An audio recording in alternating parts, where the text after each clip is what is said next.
It doesn't use the 4-ring badge. Is that because the heritage isn't there, or is it more about emphasizing the product itself? At just over $37,000 for a mid-size electric sedan, today we're taking a look at the Audi 145 FAW to see whether it's worth considering, along with its strengths and weaknesses. The car is about 4.81 meters long with a wheelbase of 2.51 meters. The one shown in the video is the mid-level Pioneer Plus version, equipped with a 100 kilowatt-hour battery, a 30 kilowatt rear motor, rear-wheel drive, and it comes standard with LiDAR and advanced driver assistance features. The pre-sale price is around $37,000, so even without the 4 rings, the pricing is quite realistic. As for the product itself, my simple conclusion is that its strengths lie in handling and exterior design, while its weaknesses are the interior and space. In real driving, acceleration feels smooth and linear. The entire lineup comes standard with variable steering ratio, making the steering feel very smooth and easy to control. The chassis quality in particular has a strong Audi feel. At low speeds, when going over small bumps, the feedback is soft and refined. At higher speeds, when cornering or changing lanes, it provides solid support and a strong sense of stability. Although on paper it shares the same wheelbase and even the same motor and battery setup as the L6, in actual driving they feel like completely different cars. In terms of exterior design, it's highly innovative and very futuristic.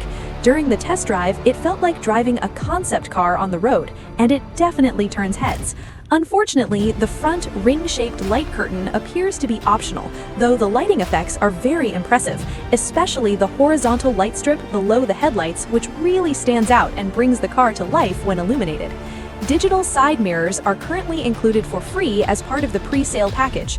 The car comes with 19-inch wheels, and even the base model has rear tires that are 275 millimeters wide. Combined with the pronounced front and rear fender flares, it creates a low, wide stance. However, despite its wagon-like body shape, it doesn't deliver the spaciousness you might expect.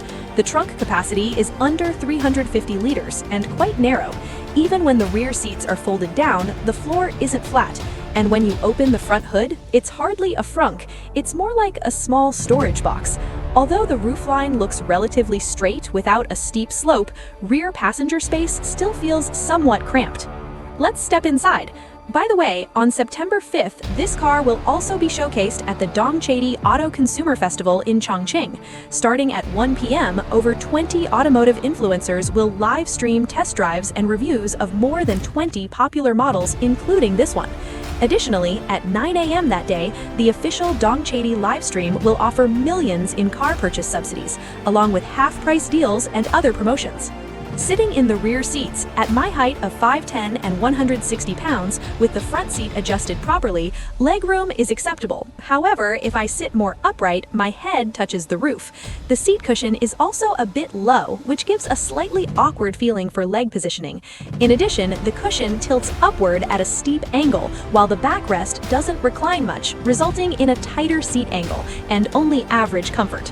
Up front, the interior feels very techy, but the presentation is a bit too straightforward. It's essentially one massive screen across the dashboard, connected on both sides to the displays for the digital side mirrors. The main infotainment uses a tab-style interface. Besides directly touching the central screen, you can also control it more conveniently through a touchpad on the center armrest. When you swipe to a specific tab, the touchpad displays corresponding function buttons for quick control, so in some situations, you don't need to reach out to the main screen.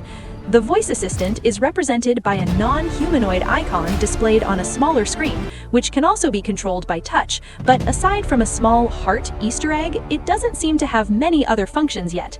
The digital side mirrors, the full-width display, and the variety of interaction methods all contribute to a strong sense of technology, but visually it feels a bit too direct, almost trying too hard to emphasize that high-tech identity. There's also a large area of real wood trim on the door panels, which looks expensive, but for some reason it's designed with a washboard-like texture. Whether that looks good is subjective. So overall, this car offers a highly innovative exterior, a very tech-focused interior, and impressive lighting effects. Driving it through the city feels futuristic and smooth. However, the relatively small storage space and somewhat cramped rear seating means that as a family car or for road trips, its practicality isn't particularly strong.